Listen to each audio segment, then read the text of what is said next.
औज़ुबिल्लाहि मिनश्शैतानिर्रजीम बिस्मिल्लाहिर्रहमानिर्रहीम। मैं हूँ ज़हर अहमद खान और आप देख रहे हैं मेरा फेसबुक और यूट्यूब चैनल अब्राक टीवी और मेरा Facebook page UK point, TikTok और लिंक्डइन। नाज़रीन कराम, आपको याद होगा हमने आपको कहा था कि सितंबर जो है इस हुकूमत पर सितमगर बनकर टूटेगा और अब वो टूटना शुरू हो चुका है। कल आपने देख लिया है कि हुकूमत ने कैसा जमहूरियत पर शब खून मारने की कोशिश की, लेकिन उसको कोई खातिर ख्वाह जो है वो कामयाबी नसीब नहीं हुई। एक दिन पहले हुकूमत बड़ा ज़ोर शोर से बड़े दावे कर रही थी कि उसके नंबर ऑफ़ गेम पूरी है और ये है और वो है, और फिर कौमी असम्बली का इजलास बुलाया गया।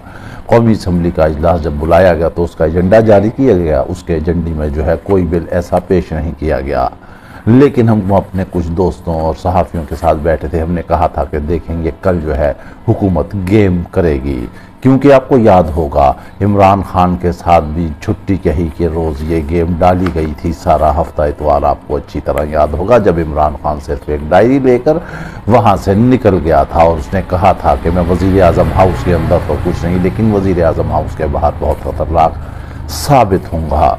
और आज भी जो है वो हफ्ते और आज इतवार का दिन है, कौमी असम्बली का इजलास है, सेनेट का इजलास है।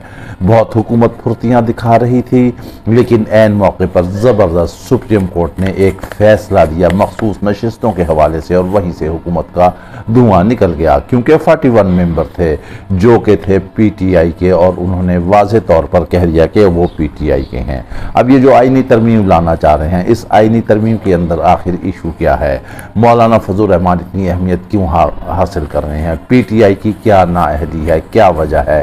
रात गए हुकूमती वफद जो है मौलाना फजल रहमान से मुलाकात करता रहा, उसके बाद PTI के वफद ने मुलाकात की। जो अंदरूनी हालात हैं PTI और फजल रहमान की मुलाकात के, वाक़फ़ान हाल बताते हैं कि वहाँ पर फजल रहमान ने एक चीज़ तय कर दी है कि वो जो हैं किसी तौर पर भी काजी फाइज़ ईसा की एक्सटेंशन या जजों की उम्रों के बारे में किसी सूरत भी वो एग्री नहीं करेंगे, क्योंकि ये जब उम्र का हिस्सा बढ़ा रहे हैं तो ऑटोमेटिक सारे जजेस को फ़ायदा होगा, जिसमें काजी फाइज़ ईसा को भी होगा, लेकिन वो ऐसा नहीं होने देंगे। उससे देखा जाए तो फजल रहमान ने PTI से कमिटमेंट कर दी है और उन्होंने कह दिया है कि वो किसी सूरत भी जो है जजों की उम्र बढ़ाने पर इत्तफाक़ नहीं करेंगे। अब कल जो सुप्रीम कोर्ट का फ़ैसला आया है, उस फैसले के बाद जो है ना कोई अपनी वफादारियाँ बेच सकता है, ना कोई फ्लोर क्रॉसिंग कर सकता है, और ना कोई वोट डाला जा सकता है, और अगर वोट डाला जाएगा तो वो भी गिनती में शुमार नहीं होगा। इसी पे हुकूमत चीख रही है। वज़ीर क़ानून ने कहा है कि जब गिनती नहीं में शामिल नहीं होगा तो फिर कैसी सज़ा और फिर क्या, क्योंकि हुकूमत का इस वक्त धड़न तख्ता होने जा रहा है। ये सितंबर जो है इसके लिए सितमगर साबित होगा।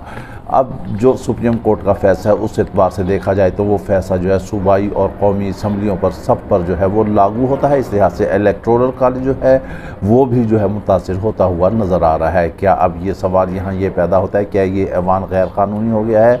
क्या वज़ीर आज़म और सदर का इंतखाब जो है वो भी गैर कानूनी हो गया है?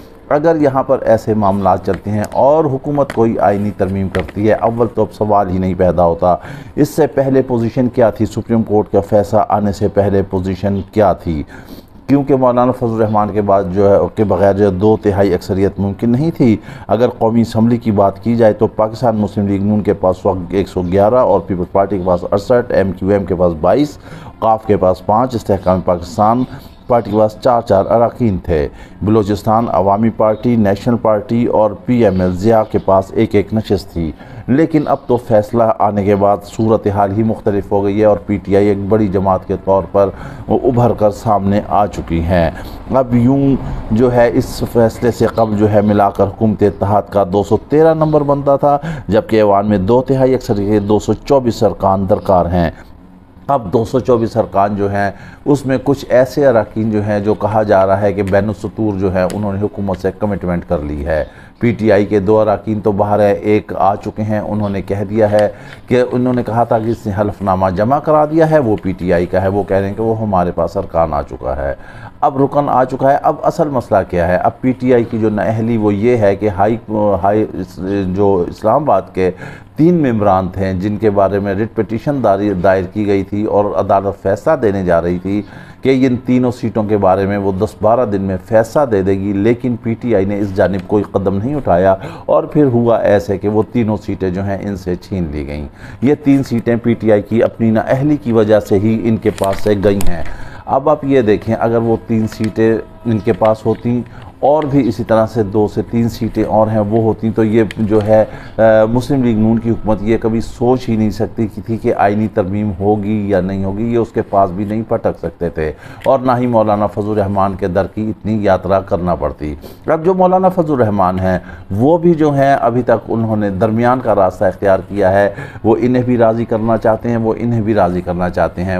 वो पीटीआई से भी कमिटमेंट कर रहे हैं और कुछ सुना है कि कुछ ज़रा ये बता रहे हैं कि कुछ उनकी डिमांड्स भी हैं और हुकूमत उन्हें कंपनसेट भी शायद करने जा रही है और कह रही है। हुकूमत पर भी, नून लीग और पीपल्स पार्टी पर भी बड़ा प्रेशर है कि वो आईनी तरमीम ये कराए जैसे भी मुमकिन है, और अगर नहीं कराती तो फिर अपना रास्ता ले और अपने घर को रवाना हो जाए।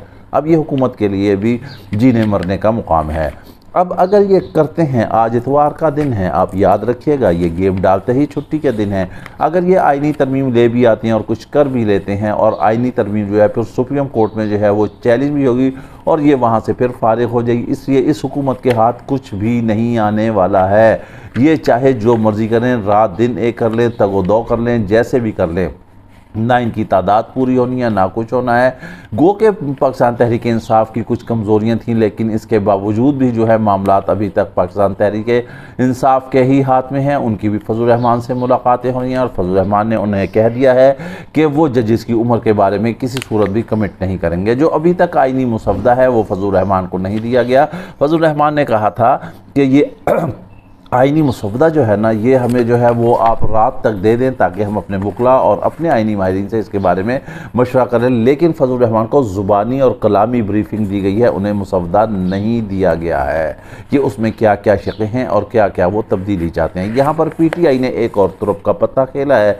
उन्होंने मौलाना साहब से कहा कि मौलाना साहब, अगर ये आपको आईनी मुसवदा दे देते हैं, देख लेते हैं, डिस्कस कर लेते हैं, अगर उसमें कुछ मुल्की मुफाद की चीज़ें हैं जो मुल्क और कौम के मुफाद में है तो हम भी आपके साथ हैं, हम भी हिमायत करेंगे। लेकिन अब रात गुजर चुकी है और हुकूमत ने अभी तक आईनी मुसवदा नहीं दिया है।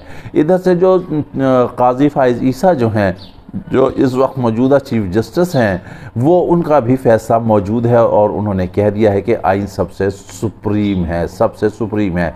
जबकि रात को वज़ीर आज़म ने जब अपने इत्तेहादियों से मुलाकात की तो उन्होंने कहा कि जितने भी कौमी मामलात हैं वो जो हैं पार्लिमान के ज़रिए ही जो है वो हल किए जाएँ। हमारा सवाल यहाँ ये है कि आपने पार्लिमान को छोड़ा कहाँ का है? उसकी आपने इज़्ज़त टका टोकरी कर दी है, आपने मनी लॉन्ड्रिंग की है, आपने कैसे फॉर्म 47-45 के ज़रिए हुकूमत बनाई है। उस पार्लिमान को कौन तस्लीम करता है? उसके फैसलों का क्या इम्प्लीमेंटेशन होगा? ये सारी चीज़ें अगर आप अपने गिरबान में देखें तो पार्लियामेंट की इज़्ज़त और तौक़ीर जो है आपने ख़ुद ही जो है वो भस्म करके रख दी है, वो ख़त्म हो चुकी है। लिहाजा आप बैठे हुए हैं। एक और हम आपको एक और अहम तरीन बात बताते हैं कि आने वाले दिनों में इंतहाई 2 अहम शख्सियात जो हैं वो कैदोबंद की आज़ाद से बाहर होंगी।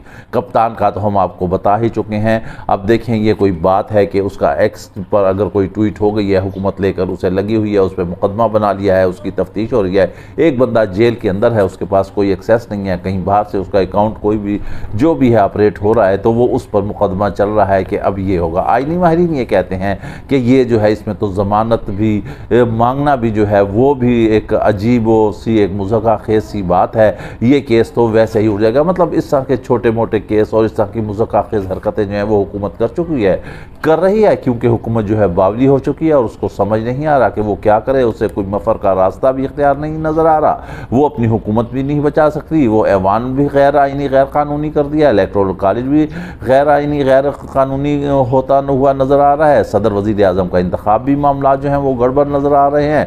काजी फाइज ईसा भी अपने फैसले से कैसे फिरेंगे। और मौलाना फजल रहमान भी माजी में ऐसी बात कह चुके हैं। लिहाजा इस वक्त कौम इंतज़ार कर रही है कि देखते हैं कि मौलाना फजल रहमान या दीगर लोग जो हैं वो क्या फ़ैसला करते हैं, क्योंकि इस वक्त पूरी कौम जो है वो भरी बैठी हुई है इन सब के ख़िलाफ़। जो भी इनके हक़ में बोलेगा हुकूमत उसके ख़िलाफ़ होगी और वो फिर उसको तरह तरह के नाज़ेबा नामों से भी वो पुकारेगी। ये सारे जहन में रखें कि इन्होंने हल्के में भी जाना है, अवाम में भी जाना है, अपने वोटर्स के पास भी जाना है और उनके आगे जवाबदेह भी होना है। इस वक्त जो अवाम का इस वक्त माइंड है, इस वक्त अवाम का जो सेटअप है, अब वो देख लें कि वो इस पटवारी और नून लीग की हुकूमतों के ख़िलाफ़ है।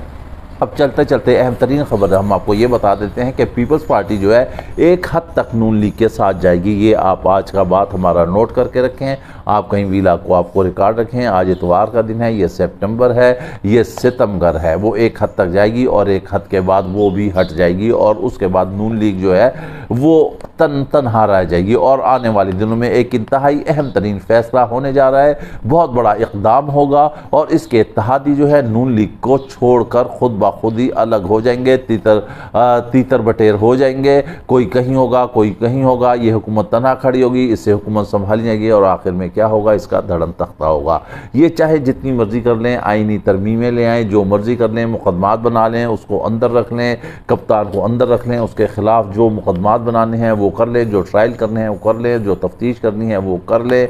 लेकिन आप ये सोच लें कि हुकूमत ने मुल्क का बेड़ा गर्क किया है, जमहूरियत का बेड़ा गर्क किया है, पार्लिमान की तौक़ीर जो है वो बर्बाद कर दी है, इंसाफ के निज़ाम को इन्होंने टका टोकरा कर दिया है, अमन ओमान की सूरत हाल जो है वो बदतर कर दी है, निज़ाम को इन्होंने तबाह कर दिया है, हुक्मरानी के उसूलों का इन्होंने कत्ले आम कर दिया है, अक़रवा परवरी की इन्होंने इंतहा कर दी है, मनी लॉन्ड्रिंग की इन्होंने इंतहा कर दी है। फॉर्म 47 5 और 7 से बनने वाली इस हुकूमत ने जो है अंधेर नगरी चौपट राज बना के रखा हुआ है और ये कहती है कि शायद इनकी ही हुकूमत होगी। अब जो नवाज शरीफ आ चुके हैं इस मुल्क में, अब इंशाअल्लाह वो जाते हुए नहीं दिखाई देते, अब ये लोग होंगे बिहाइंड द बार।